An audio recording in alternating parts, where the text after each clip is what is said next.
Hello everybody, and welcome back to Cask and Points. Today we are trying the oldest Willett ever released. This is a Willett 12-year Purple Top.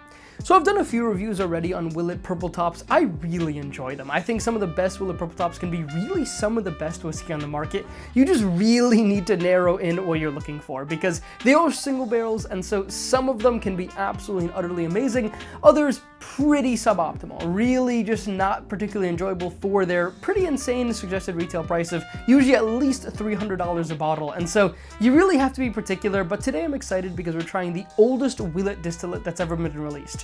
So Willett, they've existed for a long time. They've actually existed since right after Prohibition, and they distilled a lot of whiskey way back in the day, and then they stopped distilling whiskeys in the 70s because the market was just not doing well at all, and so they stopped. And then in 2006 they started their Willett Family Estate program where they went and sourced whiskey, and they were able to source some of the best whiskey on the market, sometimes upwards of 25-year-old bourbon and rye that is now worth in the tens of thousands of dollars. I've talked a lot about these kinds of bottles already. Doug's Green Ink, Doug's Black Ink. Hopefully one day we'll get to try some of these because they're just absolutely insane.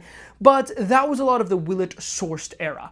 Now in 2012, as things were doing really well, they started ramping up their own distillation again. And so what do you know, in 2025 we now have 12-year Willett Purple Tops. Now the great Willett system is that they have a lot of different offerings, and the vast majority of it is going to go into those kind of cheaper offerings. So Noah's Mill, Johnny's Drum, these kinds of things that aren't really particularly sought after bottles that are pretty easy to find, and they're okay, but they're really nothing special. They're watered down, and they're nothing like the Willett Purple Tops. And so ideally, something that goes into the Willett Purple Tops is already going to be some amazing, amazing whiskey. And typically that is the case. I mean, even the worst Willett Purple Tops are still going to be pretty good whiskey. It's just only the best of the best are really going to wow you. Especially, you know, you can be judgmental here when the price is $500, $600 MSRP for some of these bottles. So today I'm very excited because we get to try the oldest Willett Purple Top distillate ever. This is a 12-year Willett Purple Top. It's not the oldest Willett Purple Top ever. The oldest Willett Purple Top ever is actually 28-year-old sourced whiskey that was probably distilled in the 80s, released sometime in the early 2010s, I believe. I don't know if we'll try that. I mean, the secondary value on that is like $50,000. So if anybody has a bottle they want to send me, please send me that bottle, and I promise you I will send you 1 ounce back.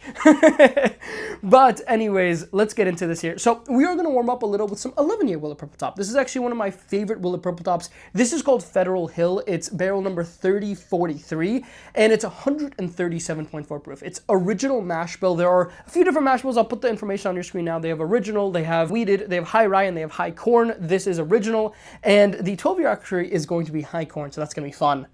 But as you guys can tell, there's a lot to talk about with Willett Purple Tops. This was meant to be a brief introduction, but I can talk about Willetts all day. I'm really very into the different barrel numbers and the runs and all that stuff. I really like the 30XX 11-year run. I really like the 47XX high rye run, and there is just so much to unpack in the Willett world. But anyways, this 11 years is just amazing. I mean, in this bottle, seriously, the secondary on this bottle is about $550. I believe MSRP was around $450 on it, and it's just pure raspberry jam. When Willetts are really good, they have this incredible raspberry jam note on them that I haven't gotten on many ryes. I get them on some bourbons that are really elite, and this one just has it all over.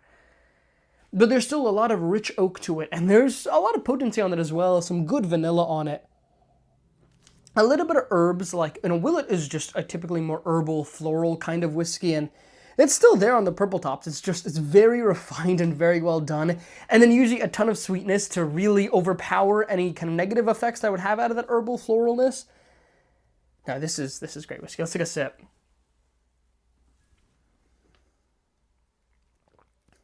Amazing. Really, really top-notch whiskey there. I mean, that is just absolutely stellar stuff. I believe this was a release in DC called Federal Hill. It's a sister barrel to a barrel called Serendipity, which is also absolutely amazing. I believe that one is 3045, and it's also like 135 proof 11-year, and it's just absolutely amazing. Both of those are DC releases, and man, they're just so good here. I mean, really so rich, and that raspberry jam note, it just gets stronger and stronger. And this isn't a fresh crack, but it's only been open for about a week, and over time, I know that raspberry jam is just going to get stronger and stronger, so I'm a big fan of this Willett 11 year. But let's go on to the 12 year and let's see how good it is. Now, I have poured myself a nice full ounce here. Now, this was given to me by a good buddy of mine named Candace, so thank you so much, Candace, for helping me out here. She was actually kind enough to give me this sample while we were doing the Nashville Barrel Company pick. So I met her there in person. She was part of the pick team. And then as we got out, she actually said she had some goodies for us. And so she started giving people away this 12-year purple top. And that was really cool of her. So, and I got to take this home with me. And, you know, fun fact, you could take samples on planes. I mean, they're small sample jars. As long as you don't drink them on the plane, they don't really care. So really thank you so much, Candace, for this. It smells really sweet on the nose. It's clearly a high corn mash bill here. I'll put the information on the bottle on your screen right now. It's 128 proof here. And like I said, this is the first run of the 12-year purple tops here. So they have some 19s, they have some 20s. Those are both going to be high corn. And then they also have some that I believe are now 40XX, so like 4025, for example. Those are going to be original mash bill, and I haven't tried one of those just yet. But the high corns are sweet, and I'm very curious to see just the kind of depth we're going to get off of that extra year relative to the 9, 10, and 11 years we've had. And I think over time, I mean, it's clear that Willett is going to have 13-year, 14-year, 15, 16, 17-year juice in the next few years. We've just started on the 12-year wave. I'm sure the 13-year wave is going to happen soon because, like I said, I believe the distillation started back in 2012. And so they're clearly very strict about things. They only want to release the best of the best on these purple tops. This did have a manufacturer's suggested retail price of $500. So not a cheap bottle at all. We're looking at a basically George T. Stagg secondary, which is like $600. So the bar is high, but I'll say on the nose, very sweet, a bit floral, but very like caramel corn sweetness on this. Wow, it smells hot too. Let's take a sip.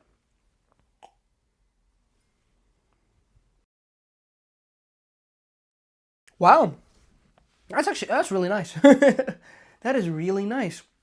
And there's almost like a red hot kind of flavor note on it, like almost like a red tamale kind of thing, that kind of candy note on it. That's actually really interesting. I don't get that on many high corns. I have gotten that before on high corns, but it's very rare.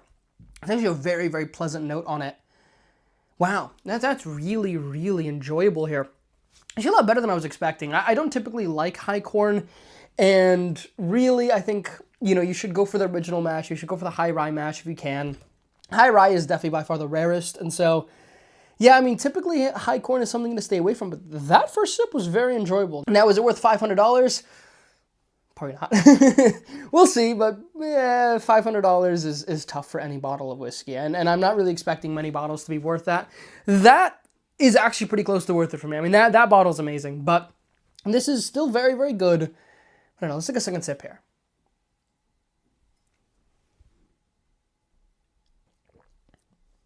It's really nice. Really nice caramel corn sweetness on it. Kind of red hot note on it that I'm really digging in it. Wow, it's actually very reminiscent of Angel's Envy Cask Strength Rye. There's only been one release of it. It was in 2023. It was 114.4 proof.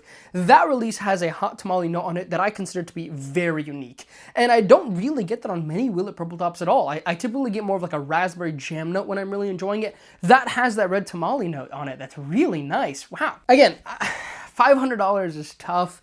If you get a store to give you a better deal on it, closer to $400 or $450, I'd feel a little bit better about it. But there's actually a reason why you're actually not really seeing these kind of 12-year purple tops on the secondary markets right now. And it's because people aren't really paying any more money for them than what they would pay suggested retail price. And so these are actually sitting on shelves nowadays, which is just absolutely crazy because purple tops, before 2021, it was much more common to find sourced Willett Purple Tops. And those bottles were flying off the shelves whenever you saw them. And Willett Purple Tops were considered to be like the unicorn of unicorns, top tier stuff. Nowadays, much easier to come by, much more standardized. They're charging a lot of money for their own distillate. But look, I think once you get past that 10-year mark, once you get to 11, 12, 13, 14 years, that's when stats stop mattering. I mean, look, it's 12 years and 128 proof. The most amazing whiskey ever on the market could have those kinds of statistics. I mean, William Lou Weller is a 12-year, 125 proof whiskey typically. And so at that point, you stop looking at the stats, you start asking yourself, how good is this actual bottle of whiskey? And for $500, the bar is really high. But this one is actually doing much better than I was expecting. I'll take one more sip here. We'll go back to the 11-year, and then we'll give this one a rating.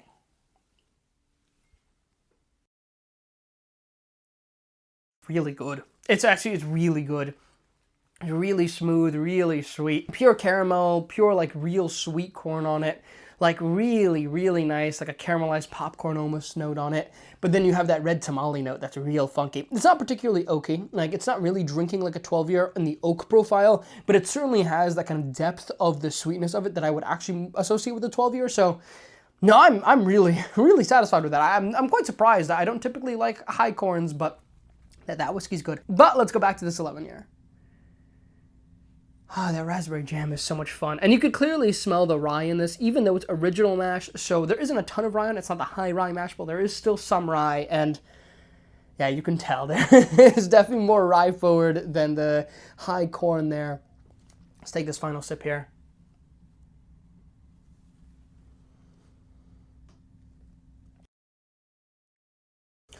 Amazing. Really, really amazing.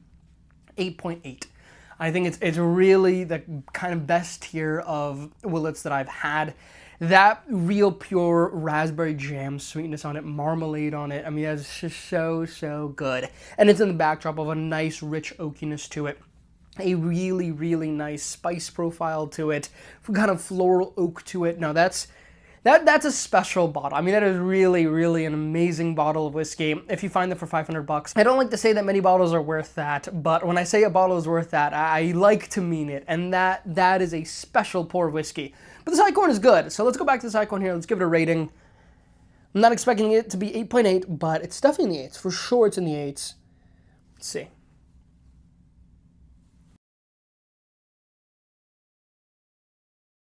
That's great too. I'm going to rate that an 8.5, which is to say, I think if it was $250, $300, I'd really enjoy it, really be very happy with it. I think at $400, you start really pushing it. I think at $500, I would pass on it, but I think if you have the money to spend, you really like Willett Purple Tops, you really like that hot tamale note on it, I mean, you're going to find a lot to enjoy in that whiskey. It doesn't have the depth and the richness that I do get off of this 11-year, and look, I wanted to throw it up against good competition. And I will say, this bottle over here is actually a 9-year, 151.6 proof high rye, and so this is the highest proof Willett Purple Top that's ever been released. Sourced or non-sourced, that is the highest one ever. And I did want to just put it in this video because I'll say, if this video gets 100 likes, I will crack that open in a review. I really want to try this bottle of whiskey, but I'm only going to do it if I get 100 likes. And I tried last time with 100 likes. We didn't get it. We got like 70 likes. So if we get 100 likes on this video, I will crack the highest proof Willett Purple Top ever. But that's all tangential. About the high corn, that high corn is good. That is really a delicious pour of whiskey here. Really, I'm quite happy with it. I'm very satisfied with the rating of an 8.5. I think it does lack that richness. It does lack that complexity that I was getting off of this amazing 11-year. But look, I gave it tough competition. I wasn't expecting it to beat this, but it is really very satisfactory for what it is. So with that, I'll just say, Willett's, be wary. Try to try them if you can before you buy them. I know that's tough. Generally, I would stay away from the 1900s, the 2000s. If you get the original, the 3000s here, the 30 and then two numbers after. So this is 3043. That's really the peak of the originals for me, and also the early 4000s. So like 4000 to 4400. Those are also really good originals. If you get the 4700s, those are the high rise that are really amazing. But anyways, if you guys want to see more Willett content, definitely like the video. I love Willett's. I have so many Willett samples. We actually have a sample of a Willett 25-year rye. Yeah, we're gonna try that one day too. I'm really excited. But anyways, I hope you all had fun. I had good fun here. It's always a good day when we drink Willett. But anyways, I hope you all have a lovely rest of your day, and I'll catch you all in the next one.